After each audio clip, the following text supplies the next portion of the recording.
It is not true.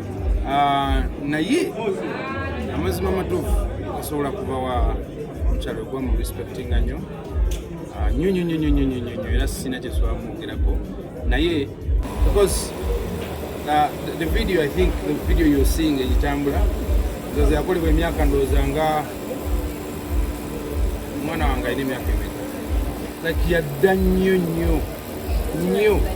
naye nze nga nze sikkirizibwa era si kiri kikola kussa muntu wansi kukisa muntu maaso kanate oyo omukyala anzalira Baana Katonda muwangaze amu omutima gwe kyeguyanira amu buli kimu ekirungi and we are talking and we are okay tuli bulungi nnyo definitely, and I'll be frank with you, even today we talked, you get my point.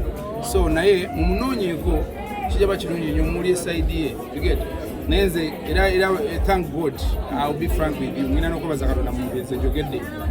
Alright, yes, oli ku Glosh TV nga bulijjo nateera njagala kubanga nkubuuzaako muganda wange gwe wenna atugoberera wano ku mukutu gwaffe gwa YouTube nti wasiibye otya ogamba otya kasubire oli bulungi nateera nkujjukiza nti nja kusaba muganda wange genda wansaawo osubscribinge olikinge ateera osharinge still osobola okomentinga okusinzira ku video eno nga obokoze ki nga woba ojabe nateera nyongera okubanga nkujjukiza gwe wenna eyandyetaaza okubanga olanga naffe aba Glosh TV osobola okubanga otunoonyako kanamba kaffe ak'essimu 0750 312083 oba 0750 312083 ojja kubanga osobola okubanga otufuna tujja kubanga tukulangira bizinesi yo osobola okubanga naawe ogikuba abantu mu maaso. Tumulamu wa COVID najja 2023-2024 myaka ndowooza nga 12 nkola shows just so by this time around twagambye November leka tukiwe Mikiwine kubanga is my brother. I love supporting him. He's a good guy. So November is all about Mikiwine at Serena Hotel. Then I'm going to see what I can do, but I can't promise a concert this year. But there's something mubuli bantu bange nyache njo banjulira. Either chili family oriented or something, but very soon you'll see something because you're being part of it. Musically, how do you see the business? Probably I'm trusting on business the same because of the era that we are in. I don't believe it. People are streaming the music. People are making money, a lot of money from streams. People are getting international shows. There were recently Muganda and King Sarai program. So people are making money, people are moving, people are streaming music. So to call it music, break it out, to look seasoning, should continue because this is our business. Should continue releasing music. Looking on Atidde is having a concert probably next week. Yeah. Yes. What comes to your mind? Lava by Embi Babidi, Lava Kalia, Babida, they're having a concert with us. Bonna soka dala bakabi. Atebona mikwano jang. King Sa is my good friend.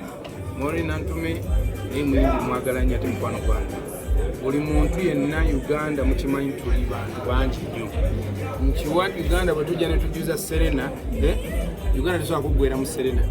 So let's go support King Sa and also support Mori Nantume.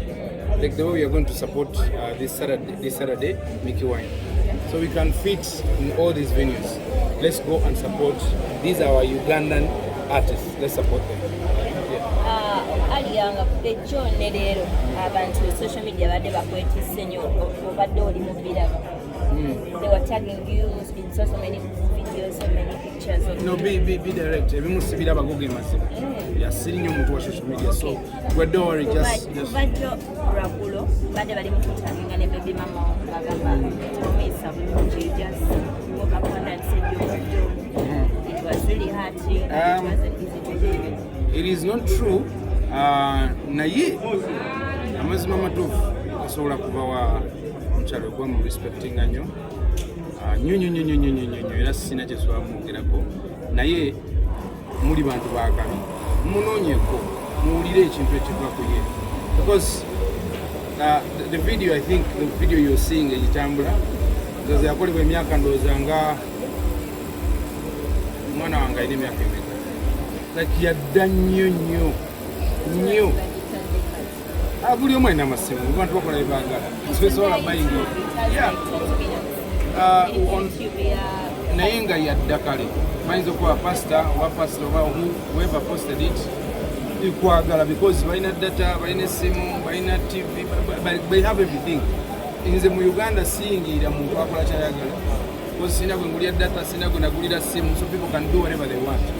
But naye ekirungi nnyo kati eyapostinze busobola nemubuuza eno video yakwata kitegeera eyabyogera nomugamba wa bino byabyogera ddi yo wabyogera bitegeeza ki naye nze nganze sikkirizibwa era si kiri kikola kussa muntu wansi kisa muntu maaso karate oyo omukyala anzalira baana tona muwangaze amutima gwe kyeguyalanira amu buli kimu ekirungi and we are talking and we are okay tuli bulungi nnyo definitely and I'll be frank with you even today we talked you get my point so naye mumunoonyeeko kijaba kirungi nnyo muli eside ye you get nenze era thank God I'll be frank with you mwina n'okubaza Katonda mungenze njogedde omuntu nenze sirisogera ku bantu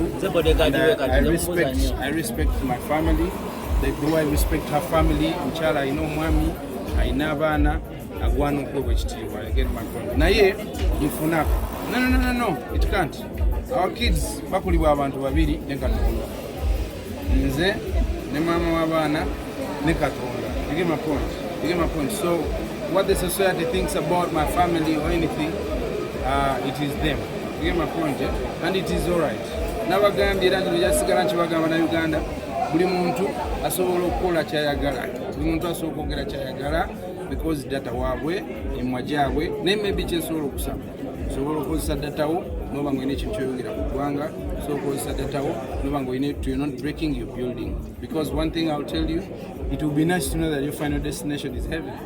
You get my point? So let's be good people. But again, if you fail not to be good, again, it is not our problem.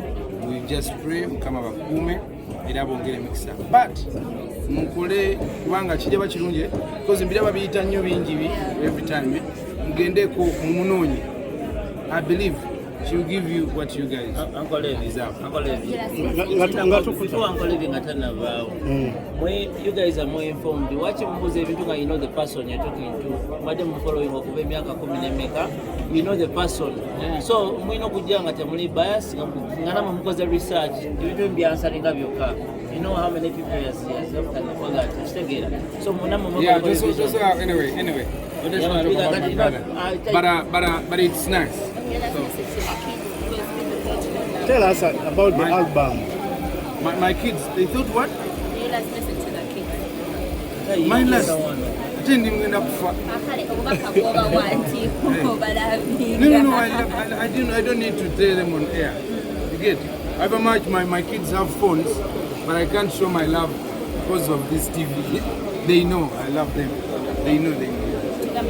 Album Jemira Woman of God. Album is so good again a Woman of God Nekwali, which is going to be coming out very soon. Where I want to invite you all, my good people, to Guatagane, having a 12 Chusa gospel music. I'll promise you, this is another level. And together, every knee shall bow.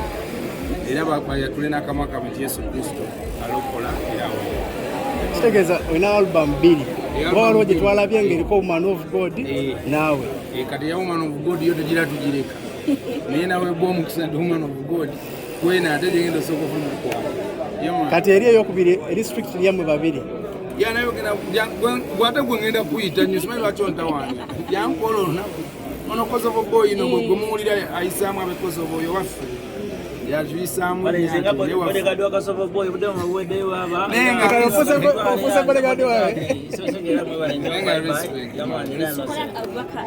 yeah take a talk community.